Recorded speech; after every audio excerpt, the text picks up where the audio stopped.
am a daily Facebook user, much to my staff's distress. I do it myself. And because we need a little humor, I'm even married to a 91-year-old man that's the king of Twitter.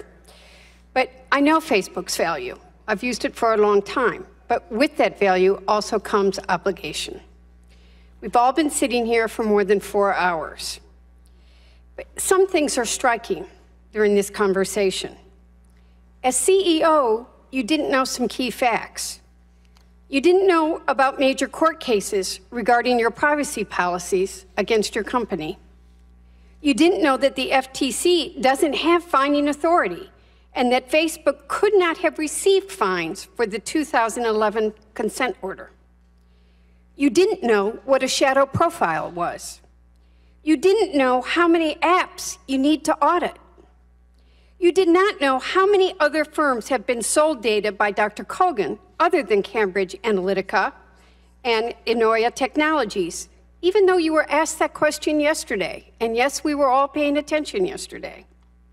You don't even know all the kinds of information Facebook is collecting from its own users. Here's what I do know.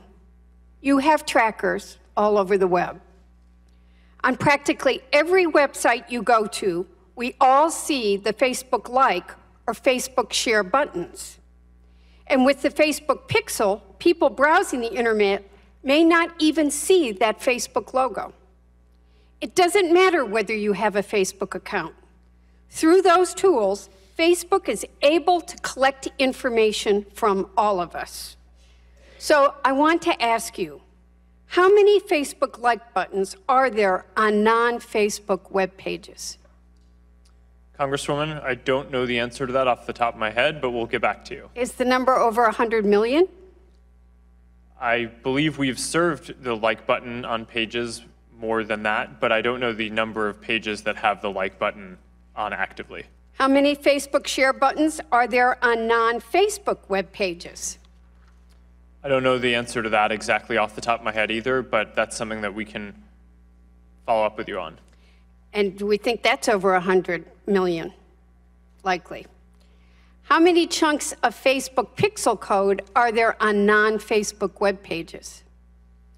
Congresswoman, you're asking some specific stats that I don't know off the top of my head, but we can follow up with you and get back to you on all of these. Can you commit to get back to the committee? The European Union is asking for 72 hours on transparency. Do you think we could get that back in committee in 72 hours? Congresswoman, I will talk to my team and we will follow up. I know you're still reviewing, but do you know now whether there are other fourth parties that had access to the data from someone other than Dr. Kogan? Or is this something we're going to find out in a press release down the road? I think what worries all of us, and you've heard it today, is it has taken almost 3 years to hear about that. And I am convinced that there are other people out there. Congresswoman, as I've said a number of times, we're now going to investigate every single app that had access to a large amount of people's information in the past before we lock down the platform. I do imagine that we will find some apps that, that were either doing something suspicious or misused people's data. If we find them, then we will ban them from the platform, take action to make sure that they delete the data, and make sure that everyone involved is informed. And you make it public quickly, not 3 years. Thanks. As soon as we find them. So I'm going to conclude, because my time's almost up, that I worry that when I hear companies value our privacy, that's meant in monetary terms, not in the moral obligation to protect it. Data protection and privacy are like clean air and clean water. There need to be clear rules of the road. Hey there, thanks for checking out CNBC on YouTube. Be sure to subscribe to stay up to date on all of the day's biggest stories. You can also click on any of the videos around me to watch the latest from CNBC. Thanks for watching.